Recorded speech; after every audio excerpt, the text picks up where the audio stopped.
So I got my gauges from Amazon today. This is my oil temp gauge and my fuel gauge. I think I paid roughly 20 bucks a piece for these gauges on Amazon. Seemed like pretty good quality gauges. Bosch makes some decent products, so I didn't want to go with something that was real cheap, and I didn't want to go with obviously something super expensive. Not sure how long I'm going to keep the skid steer, if I'm going to keep it forever, if I'm just going to keep it until I can trade up on something else or sell it for an excavator. But for now, I got to make everything work, and I want to make everything work.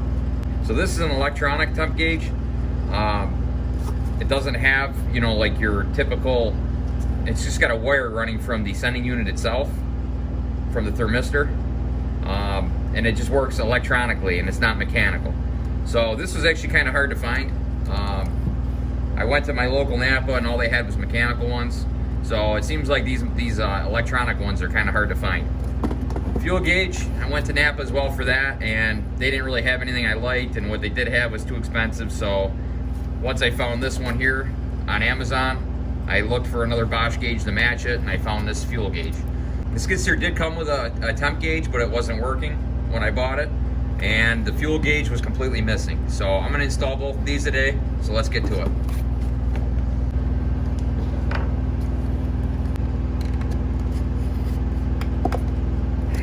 Gotta love the child-proof packaging.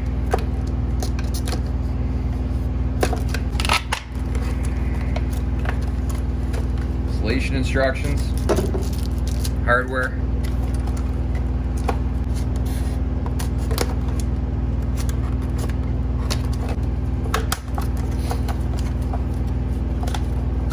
And there's the fuel gauge.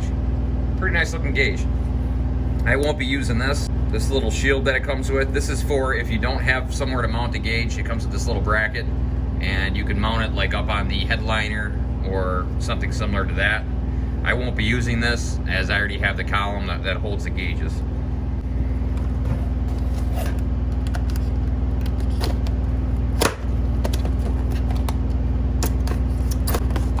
Instructions. You got your sensor, which I won't need this unless it's bad, but I tested it already and I believe it's good. So we'll find out when I hook the gauge up if it is bad. All I gotta do is test to see if the wire coming off this sensor to the cab has continuity, and if it does, then I'll know the sensor is bad. So if that's the case, I will replace this, and it gives you a bunch of different adapters. So we'll find that out when I go to install it.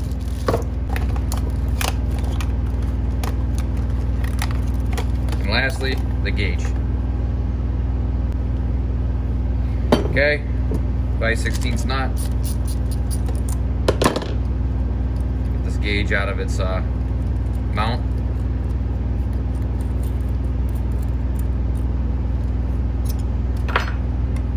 And there we go. Put the backlight in it. Okay, let's go install these. All right, so I'm in the skid steer now. This is the power, this is the ground, and this is the signal wire. On the gauge, you got power, ground, signal, okay? So this is gonna be obviously easy to connect. Okay, so I'll put the gray on signal.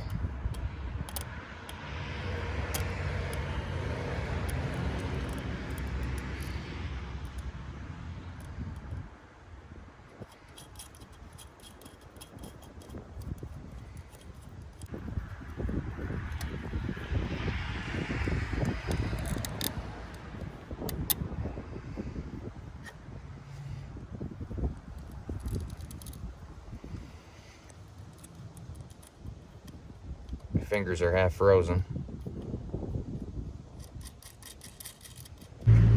Trying to do this without bumping the camera, knocking the camera over. Okay, here's positive.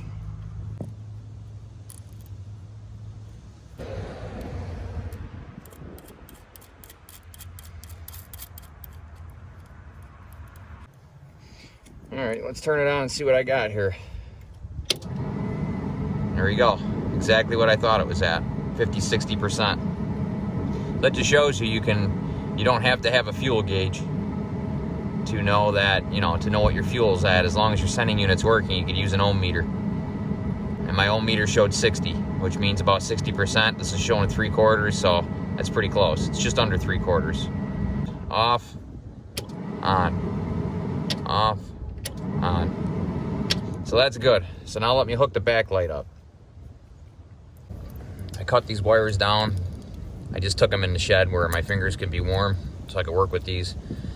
And I put these connectors on them. I cut the wires down because they gave me way too much wire, and I re-spliced them.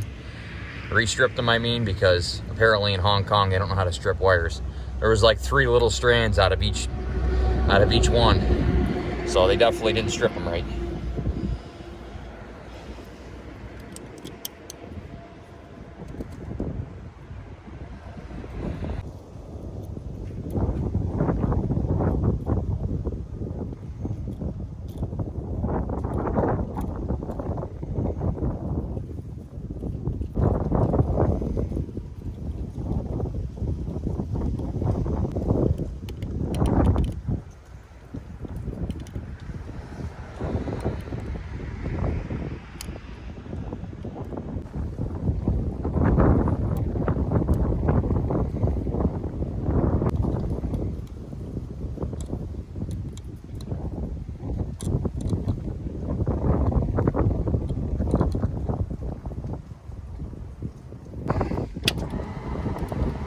Okay, it worked.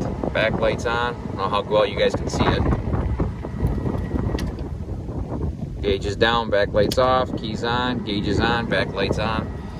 Okay, so we're good here. This, I'm not going to worry about this connector.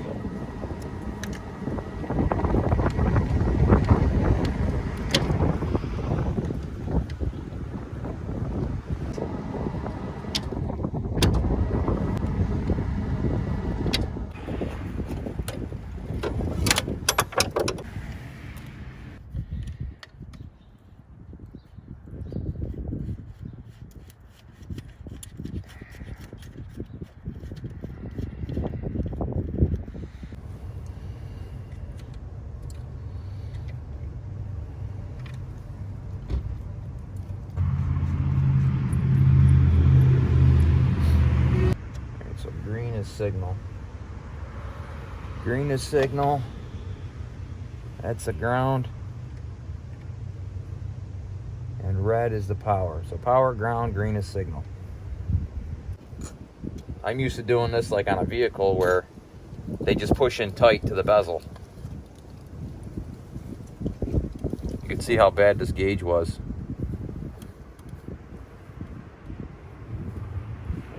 Looks like it got water in it at some point.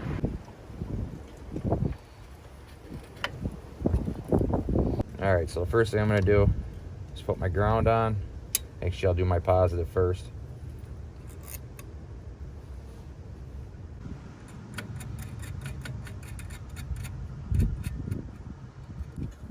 Hook up the negative.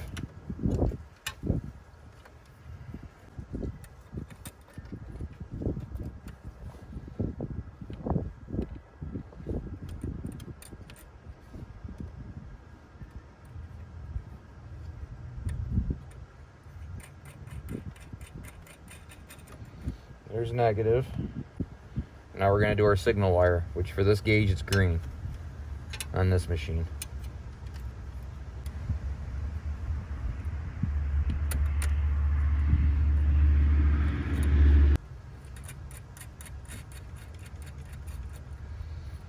Okay, now we got to put in our backlight.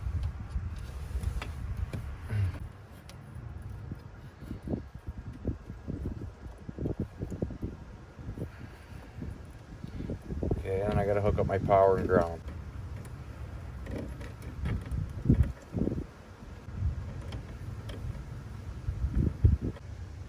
Okay, so let's see if this works now. Don't know if you guys can see it, but it's working, so that's good. So now what I got to do is just put the brackets on.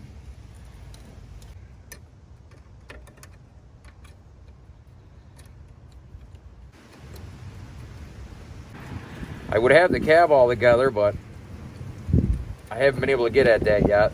But now that it's the weekend, that's my plan, is to try to get this cab going, like where I could get the plexiglass and start putting that up, start cutting out my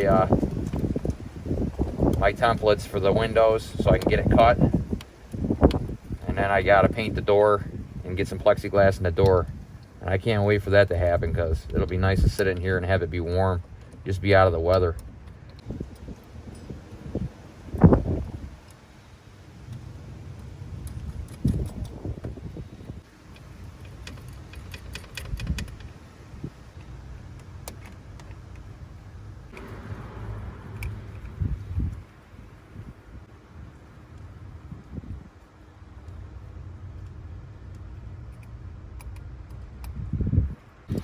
Okay, that's it, guys. Put this back up in here.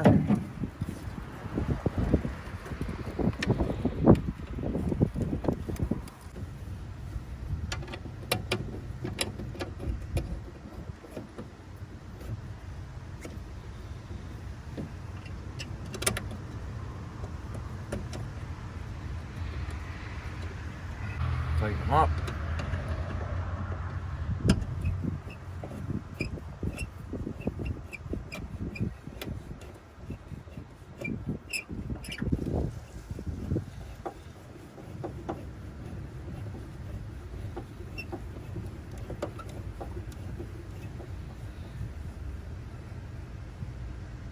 So here we go. Okay, both the gauges are in.